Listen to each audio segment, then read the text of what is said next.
I stand before you, Edward Plantagenet, King of England by divine right, and the architect of my family's resurgence during one of the most turbulent eras in our kingdom's history. Mine is a tale of ambition, resilience, and the heavy burden of power, told now from the year 1471 until my final days in 1483. The year 1471 was a turning point, a time when the crown, my birthright, hung precariously in the balance. My rivals, the Lancastrians, sought to undo all I had fought for. Yet, destiny favoured me. In the spring of that year, at the Battle of Tewkesbury, I struck a decisive blow against the forces of Queen Margaret of Anjou. My younger brother, Richard, Duke of Gloucester, stood steadfastly by my side as we crushed their rebellion.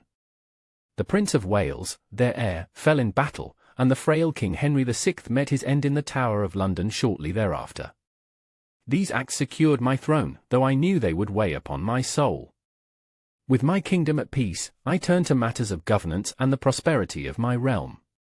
The years following the wars were devoted to rebuilding England. I established law and order, curbed the power of over-ambitious nobles, and bolstered trade with the continent. My alliance with Burgundy, cemented by my sister Margaret's marriage, proved advantageous, ensuring the wool trade flourished. As a man, I was not without my passions, nor my flaws. My marriage to Elizabeth Woodville caused controversy among my court. She was beautiful, but she came from a family many deemed unworthy of royal favour. Nevertheless, I lavished her kin with titles and positions, which fueled resentment among the nobility. Yet, I could not forsake her, for she bore me many children, 2 sons and several daughters, each one a symbol of our union and the future of the House of York. My reign, however, was not without its trials. My brother George, Duke of Clarence, betrayed me, driven by envy and ambition.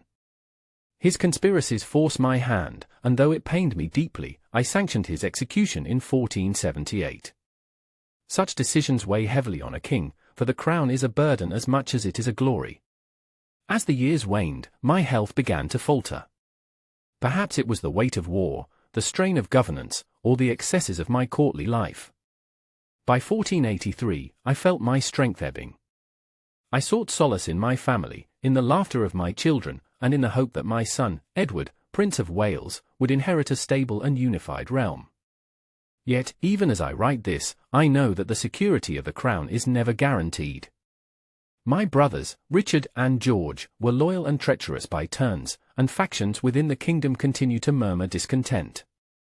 I am Edward IV, a king who rose from exile to reclaim his throne, who ruled with both firmness and indulgence, and who left a legacy that would shape England long after my passing.